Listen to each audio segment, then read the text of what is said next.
Hey everyone, Jeremy Cubas here. That God is not self-evident to us.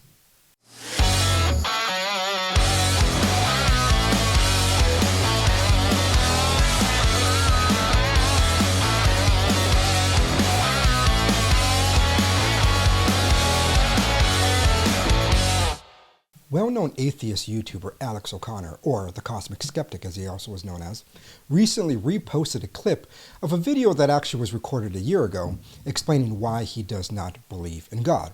Now, most of the clip is a defense of a particular premise, but he only really spells out one major argument in the clip. Take a look. Formally, then, Schellenberg's problem of divine hiddenness can be stated as follows. Premise 1. If there is a God, he is perfectly loving, something I'm pretty sure Jonathan agrees with. Premise 2. If a perfectly loving God exists, non-resistant non-belief does not occur. Premise 3. Non-resistant non-belief does occur. 4. Therefore, no perfectly loving God exists, and the conclusion from the first premise is that therefore there is no God. So, let's take a look at the argument that he presented. Premise number 1. If there is a God, he is perfectly loving. Premise number 2. If a perfectly loving God exists, then non-resistant non-belief does not occur. Premise number 3, non-resistant non-belief does occur, therefore no perfectly loving God exists. So, to test its validity, let's break it down syntactically. Premise number 1 will be if G, then L, basically if there is a God, then he is loving. Premise number 2, if L, if there is loving God, therefore not O, the non-resistant non-belief does not occur. Premise number 3, O does occur, the non-resistant non-belief does occur, therefore not G. Now, let's construct the proof. In order to properly conclude that no perfectly loving God exists, or not G, we must first derive the conclusion from not L by constructing a modus tollens from premises 2 and 3. So, L, perfectly loving God, then not O, it does not occur. O does occur, therefore there is nothing that is perfectly loving. Now, this is a properly formulated modus tollens argument because you are rejecting the consequent, which then also rejects the antecedent. So now, let's construct the proof even further. Now we're going to take premise number 1, along with a new premise that we just formulated, which is not L, and so it goes as thus. If there is a God, so G, then L, if there is a God, then he is loving. We said that there is nothing perfectly loving, not L, therefore not G, therefore there is no God. Now, given that the conclusion in ordinary language states that there is no perfectly loving God, we can conclude that he's not really just making a conditional claim here, he's making a biconditional claim, which shows that it is both sufficient and necessary for the conditions to be true, to be correct. And so he's not simply saying that this is a sufficient explanation for God, but he's saying it's both sufficient and necessary, that if there is a God, necessarily and sufficiently, he must be loving. And so it can be reformulated as thus, which says G, if and only if L, and the conclusion can be formulated as thus, which negates both the G and the L, because it is both sufficient and necessary. Okay, so the argument here is valid. And that's something that we have to really look at and admit, because it is a very coherent argument given its premises. Now, if we remember, validity only pertains to structure syntactically.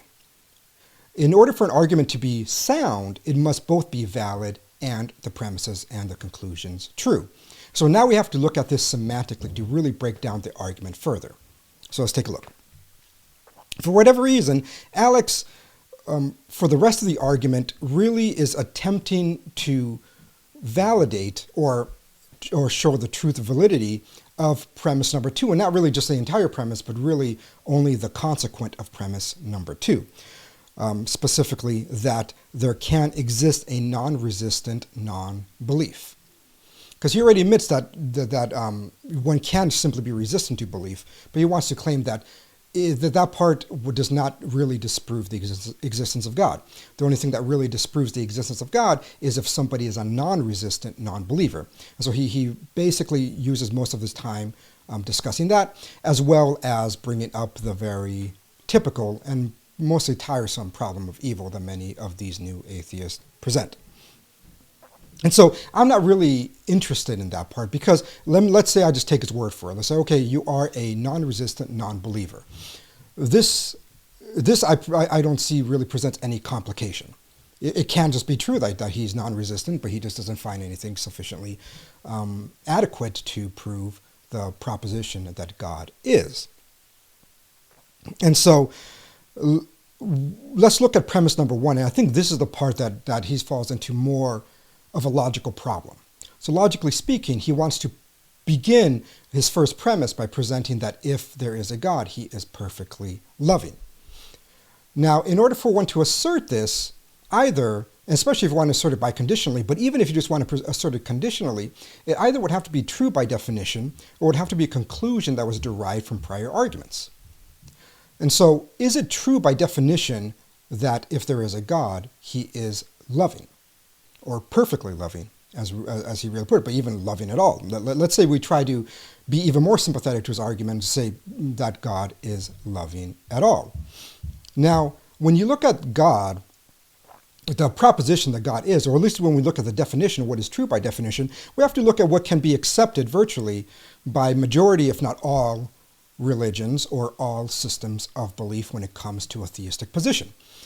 Now, the only thing that I would say every faith agrees upon is that God is the creator.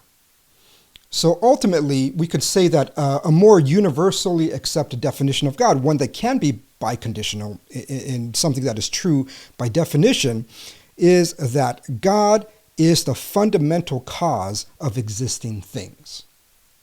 Or simply that God is creator, or has the creative causal powers. Now, this causal creative powers can be an ensumum God, right? It could be a composite God, a complex God. It could be a divinely simple God. It could be something almost where in the middle where they believe in divine simplicity but want to interject that there is a big complexity to God.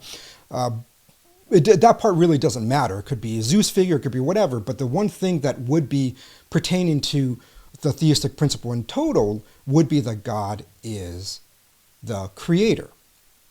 Now, is there anything in God being the creator that necessitates that God is loving? Well, I think it's obvious that the answer to that is no.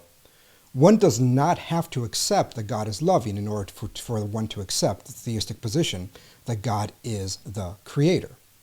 There is nothing embedded or inherent within the definition of God being the creator that means that God must be loving. So here, I would say he is committing the informal fallacy of petitio principii, or begging the question, as it is known in English. And the reason why he's committing this fallacy is because premise number one is what is known as a shaky premise. It's a premise that is not true by definition, therefore needs more explanation, needs an argument to prove that to be the case. There's only a finite religions that believe that God is loving. Now, they have become the major religions, but when you look at the totality of history, it really wasn't the case, especially when you include the pagan religions in there. Or if you look at more of the Voltaire type of indifferent God. We don't really necessitate that God is loving. And so because of that, I would say premise number one is shaky, committing the fallacy of begging the question, therefore this argument is not sound. There is no reason for one to necessarily believe that God is loving. Now, to be fair, I do think that he is hitting upon a certain intuition here that is correct. And so the intuition that I would say is correct is that God is not self-evident. And this was presented probably best by Aquinas in a very simple argument when he was discussing this very question in his on to contrary position. And it runs as thus. No one can mentally admit the opposite of what is self-evident. But the opposite of the proposition God is can be mentally admitted basically that God is not. Therefore, that God is not self-evident. So to break this down syntactically, we could say, if God is self-evident, then no one can mentally assert God is not. One can mentally assert God is not, and by mentally assert, essentially saying that it is necessary that it is of good faith, right? It is necessary that one just mentally cannot, even if he is merely a fool, he cannot do it just on bad faith, but mentally assert that he does not believe in God. And so because of that, we could say that premise is very similar to Alex's premise that he can be a non-resistant non-believer. So if we reformulate Thomistic argument is that if God is self-evident, there cannot be a non-resistant non-believer. There are non-resistant non-believers, therefore God is not self-evident. And so let's break this down syntactically to really see whether it is valid. And so basically, S stands for self-evident. So if God is a self-evident, if S, then not M. So you cannot mentally assert that God is not.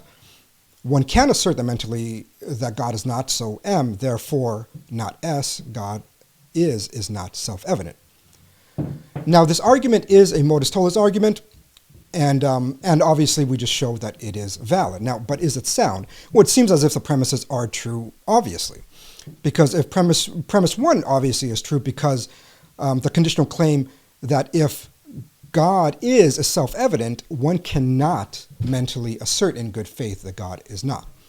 Right? There cannot exist a non-believer who is non-resistant. But this does exist, and let's take Alex's word for it, that he is one of these people. Therefore, God cannot be a self-evidentiary claim.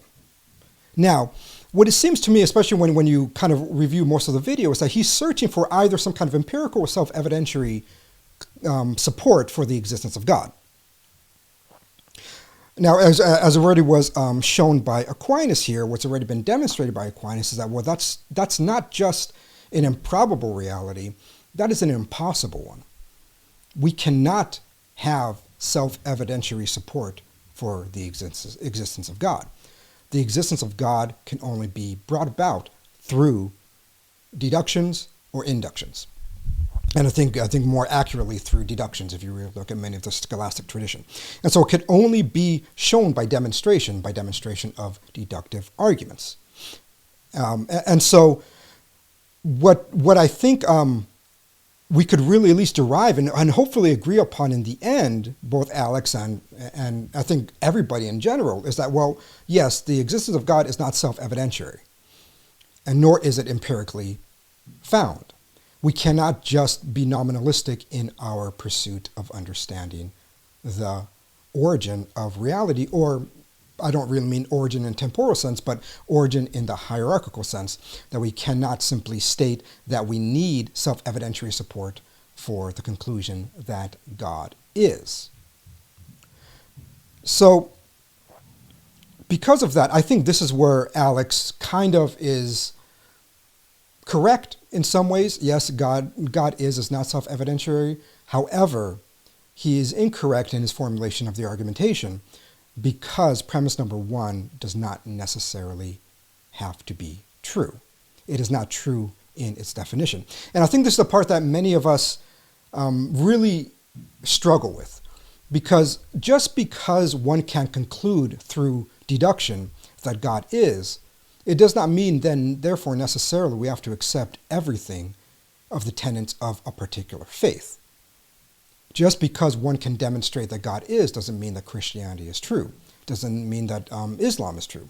It doesn't mean that Hinduism is true, or any of these religions. It just means that we can conclude that reality fundamentally was created by God. The reality fundamentally is being held together by the act of to be. Any argumentation past that requires much more explanation, and any argumentation past that can be correct, but has to be demonstrated. It is not true by definition. Well, that's the show for today. Thank you. Goodbye.